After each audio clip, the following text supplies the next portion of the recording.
Hi YouTube, PJ here. Just wanted to do a little follow-up video to the last one I did. Thanks to everybody that viewed it and gave comments and feedback. Appreciate it. Appreciate all the likes and the subscriptions. Thanks again, guys. Just wanted to give you a little update about how the printer's working for me, and just to rehash a little bit, I'm new at this.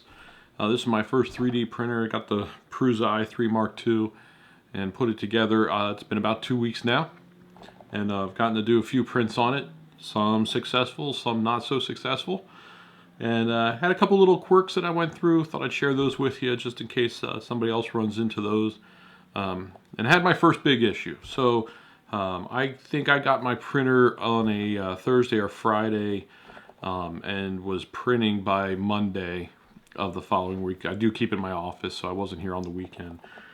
And on Tuesday morning I went to print and I noticed that my heat bed didn't seem to be heating up to temperature. So the screen on it said that it was set at 55, but the temperature was still at 32, which is pretty much my room temperature. And I couldn't figure that out. So the LED light on the bed for the heater wasn't illuminated also. So I thought that was maybe a coding issue with the G code. So I went in and redid the G code and tried a few different things that way, and no luck.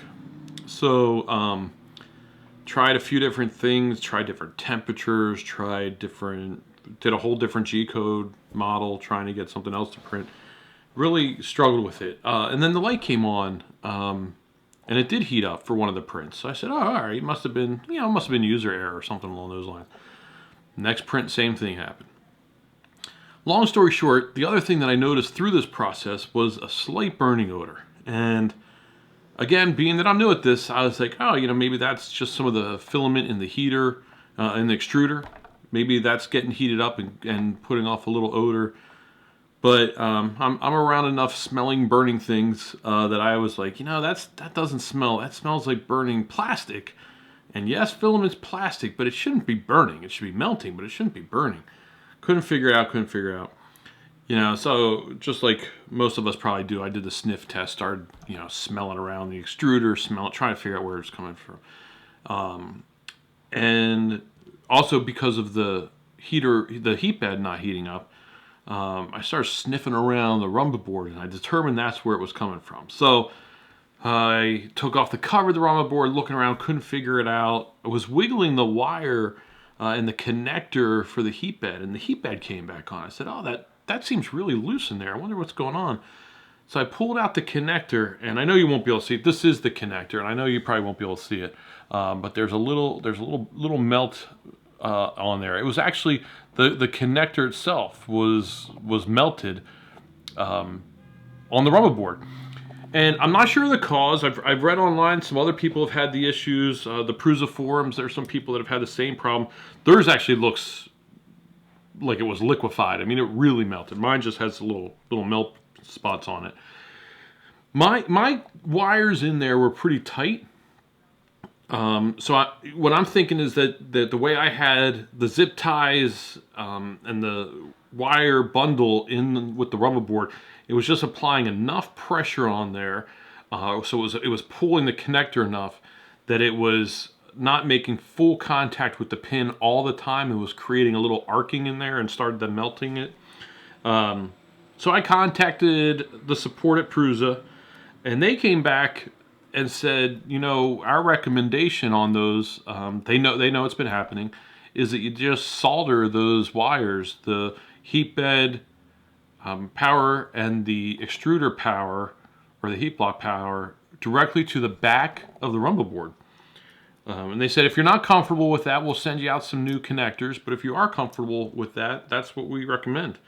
So the next day I brought in my solder iron, and I did exactly what they said, and it fixed the issue. It's actually been great. Now I know not everybody's comfortable soldering, but I just bring that up in case you've built yours, it's working good. What I really feared was that there's not really a self-test that happens other than when you initialize it through the calibration procedure.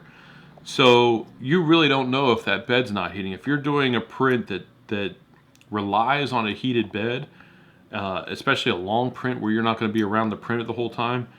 The chance of that bed going out because of this issue, or worse, the chance of you like destroying your whole rumble board because of a short in there, wouldn't be worth it to me. I'd say go ahead and solder it. The fact that Prusa does it on all their builds is what support says. They actually do the solder. They don't use these little connectors because of that exact issue. So just thought I'd share that with you guys. I hope that helps. If you do notice any kind of burning smell, double check those two connectors that are in there and see if that's what's causing it. Just finished this print today, all the parts. This happened over the weekend, and this was probably my longest print I've done. Took about 2 days, and I think it turned out really well. I was really excited. I get nervous still on almost every print, especially when I'm not going to be around watching it, that something's going to happen and it's going to come back to a pile of mess. But it turned out really well. You know, even the little screw center point came out. I mean, that's beautiful. So really impressed with how the printer's doing. Again, I'm new. This is my first printer, so I'm excited for that. Wanted to give a shout out. I did go ahead and change my bearings on the bed. I have some extra bearings that I'm going to go ahead and change on the extruder at some point. That's not quite as noisy. The bed noise was kind of driving me crazy a little bit. I know it's not that bad, but that's just the squeaky of it. So I went ahead and got some of these bearings. I'll put a link to the dry line that a few people are using. They actually don't have any balls in them. They're made of a slick material, and they're working really well. I'll put a link to where I got those in the video description, so you guys that want to get them, you can. They're not too expensive. If you want to do the bed and the extruder, you need 6. If you want to do the Z-axis, you'll need 4 more. But you know, the Z-axis doesn't do a lot of movement at any one time, and really, I don't think that noise bothers me as much. Another thing I did, which I was kind of fun for me at least, I hooked up Octoprint. So Octoprint is a third-party software that runs off of a Linux platform, and I used a Raspberry Pi, which is what they recommend.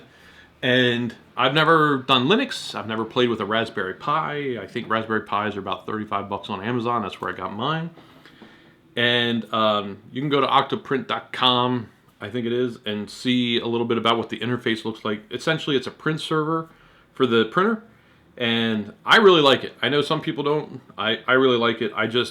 When my G-code's done, I just click it and drag it over to the Octoprint web interface, and it says you can upload it right to the SD card or upload it to your to the Raspberry Pi and print it from that. I print it from that. It loads quickly. I have a webcam that I hooked up to it. So again, I'm not here on the weekend, so if I'm doing a longer print, I have the webcam that I can access from home and just kind of look at the print and see how it's doing. I've actually had a print that I didn't think was going very well. I just canceled it from home so it didn't waste filament and those types of things.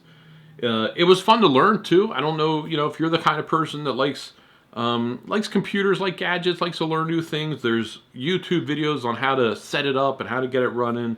The codes you got to put in for different things. I enjoyed it, and I really like having it hooked up. I even printed a case and a stand for the Raspberry Pi. I'll show that to you so you can kind of see what that print looks like. And I started also printing some of the cable chains. So I got a few of them, a few of the links. I think I got 4 on there printed up and kind of going. I have to print a lot more to do that, but got those going. So all in all, I'm impressed. It's only been about 2 weeks. I've got a few things printed. I'm going to start working on some things that I want to print personally and get into some of the design softwares and get some things tweaked in there that I'm going to print. Mostly I've been just printing the test pieces, the whistle and the Batman and the Prusa logo, things like that. But it's been a lot of fun. I also want to give a shout out to the Slack group. Slack is an app. It's a website. I'll put the link in the description also for that group. A lot of guys that have had the printer for a while, tweak things. They've got some good info in there for you. So take a look at that group. Go in and ask your questions. You'll get more opinions than you probably want on how to tweak or do something if you're asking. But again, a lot of knowledgeable people in there, quick to respond. Also, just the Prusa forums has some guys in there that really know what they're doing. So if you have any questions, go to the Prusa forums and ask away, and you'll get some guys with knowledge that'll answer for you.